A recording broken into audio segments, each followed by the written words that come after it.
une partie de l'entourage qui est au courant. Il y a deux Deuxième phases en comment. moi.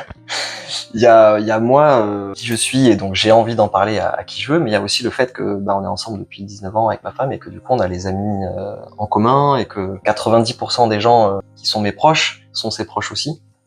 Et on n'a pas eu le même timing, on va dire, pour en parler. Donc ça a été un peu complexe. Et donc il y a une partie des gens qui sont au courant et une partie qui est pas encore. Voilà. Et donc pour nous, si tu veux, l'important c'est les enfants, on vit avec eux tous les jours. Ils sont au contact de cette vie-là, puisque il y a des personnes qui viennent chez nous et on a quelques absences et tout. Donc pour nous, c'est l'important, c'est de leur en parler. Pour répondre à ta question, ouais, il y a certaines personnes qui disent ouais, par rapport aux enfants, ils essaient de conseiller ou ils nous disent d'aller se faire accompagner peut-être par un pédopsychiatre ou quoi. Et en fait, j'ai eu la conversation il y a pas longtemps, c'est pour ça que c'est assez frais dans ma tête. En fait, c'est très complexe parce que je pense que la relation parent-enfant, déjà, elle est très. Alors oui, il y a des généralités, mais enfin, elle reste très spécifique à chaque duo ou chaque schéma parental. Et ensuite, rajouter ça là-dessus d'une discussion sur le poli, ça dépend énormément de l'éducation, de l'ouverture que tu leur as donnée. Et moi, je pense pas qu'il y ait quelqu'un de plus à même que nous à juger à quel moment, sous quelle forme on va leur en parler. Voilà, je pense que vraiment, j'ai beau réfléchir à la question, je vois pas comment on pourrait se faire accompagner. On est déjà deux, on a deux regards, on a deux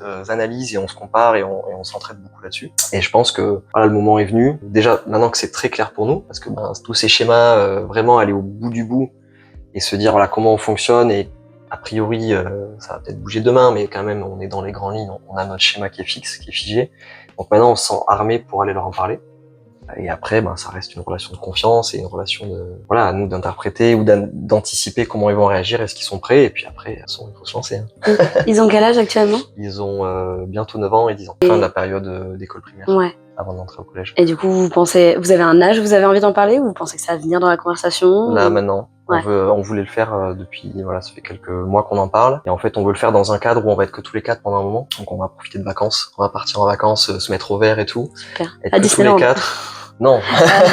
Loin de tout, justement, de sollicitation où ils aient pas d'écran, pas de personnes autour d'eux et tout, que vraiment on puisse avoir cette discussion une première fois. Puis au fil des jours qui passent, peut-être que le temps qu'ils digèrent ça, qu'ils aient des questions, qu'on soit là pour répondre et qu'ils s'éparpillent pas, ou qu'on ait un vrai temps d'échange. Après, de témoignages que j'ai vus de Café Poli, il y a des enfants qui n'en ont rien à faire. Hein. Oui. Vraiment, les parents leur disent, et puis 5 minutes après, ils sont là, est-ce que du coup je peux aller jouer Oui, je vois très bien dans mes enfants, il y en a un qui a ce caractère-là.